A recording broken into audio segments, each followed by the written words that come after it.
Welcome back to another episode of Canada versus Trump, the series that shouldn't exist, but here we are. That's right. Every week we wake up and somehow there's another completely absurd story from Trump, acting like a used car salesman in the parking lot of the White House, to Trump still wanting to absorb Canada like we're the last bottle of maple syrup at a Sunday brunch. And this week, we've got a lot to cover. Mark Carney winning the Liberal leadership, Pierre Poilievre throwing a tantrum, Doug Ford maybe secretly working for Trump, and a group of Alberta Separatists literally trying to sell Alberta to the US. Plus, Trump is still mad that Greenland won't let him buy it. At this point, Greenland has rejected Trump more times than the American banks. So let's get into it before Pierre Poilievre posts another rage tweet.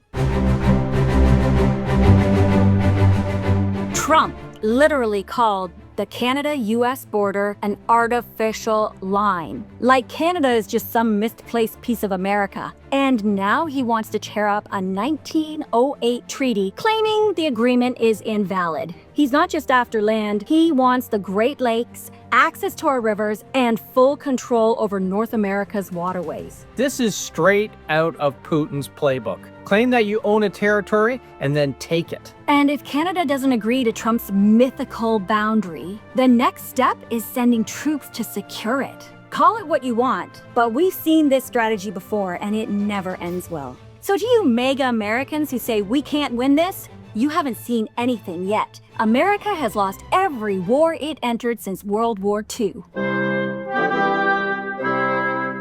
Hey, did you hear that Greenland slammed the door in Trump's face again? That's right. Trump has been obsessed with taking over Greenland since 2019, when he first floated the idea of buying Greenland like it's some timeshare in Florida. But this time, Greenland had an election, and the winner, a party that called Trump's plans a threat to their independence. Greenland is in a strategic location sitting on rare earth minerals and Arctic shipping routes that Trump desperately wants.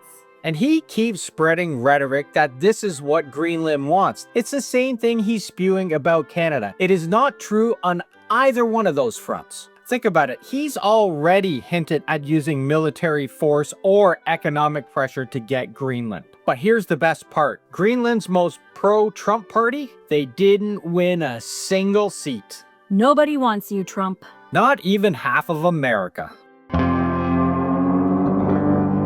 Listen, Alberta, the home of my birth, we need to talk.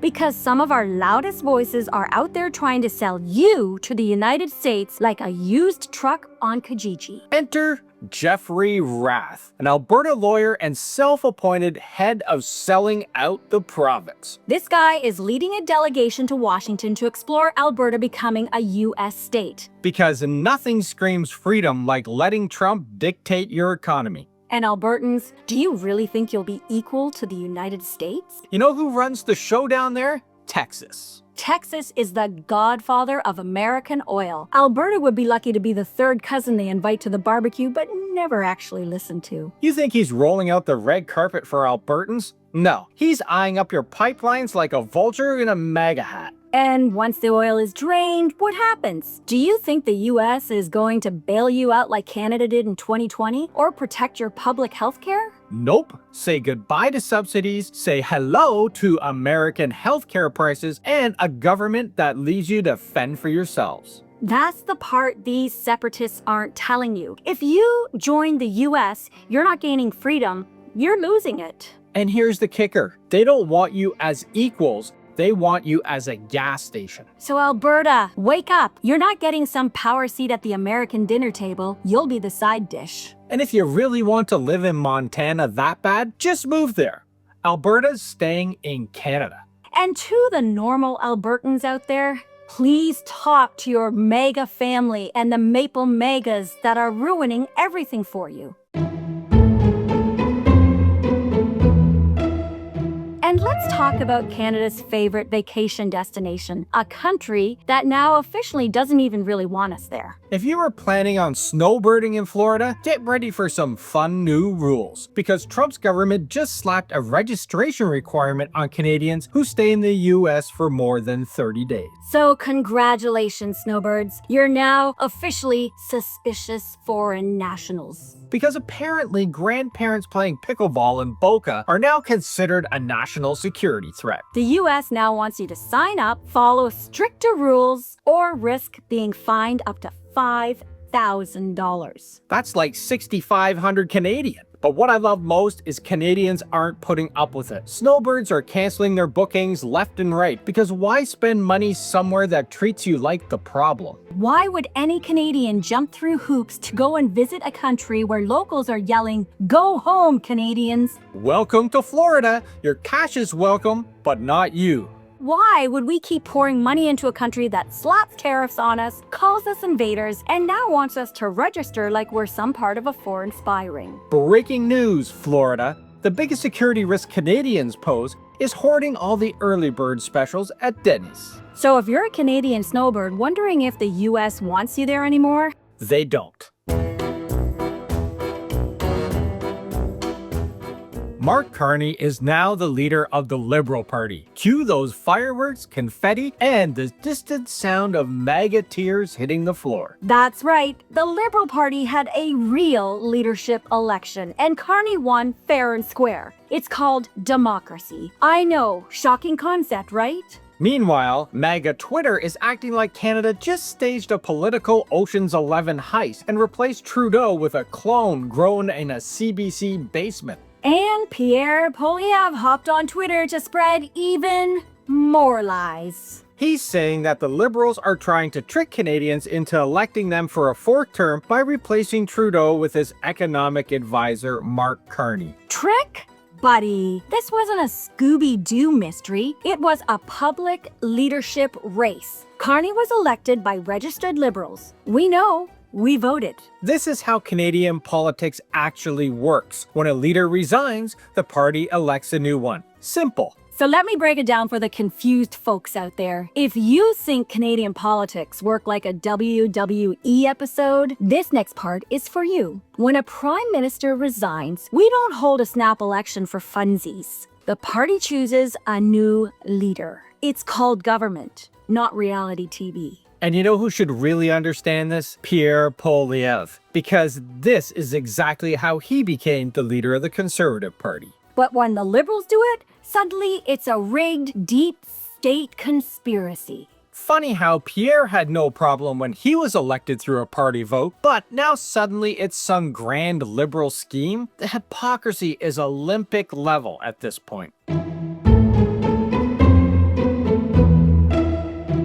All right, Dave, let's talk about Doug Ford. When he first announced the 25% electricity tax on the US, we actually thought, wow, Ford is stepping up to defend Canada. Yeah, for a solid 2 days, and then boom, he rolls it back. It's like a bait and switch energy happening all over again. I'm not saying there's anything wrong with negotiating, but this one doesn't sit right. Ford pulled back faster than Trump on his meme coin business. And something else I found really strange is right on cue, Trump calls Ford a strong man. Trump doesn't compliment anyone unless they're working for him. So what exactly is Ford negotiating and with who? It's almost like Ford made a big public announcement to look tough and then walked it back after someone made a phone call. I mean, we've all been duped by Ford before, but this one feels like a setup to me. It's looking really sketchy.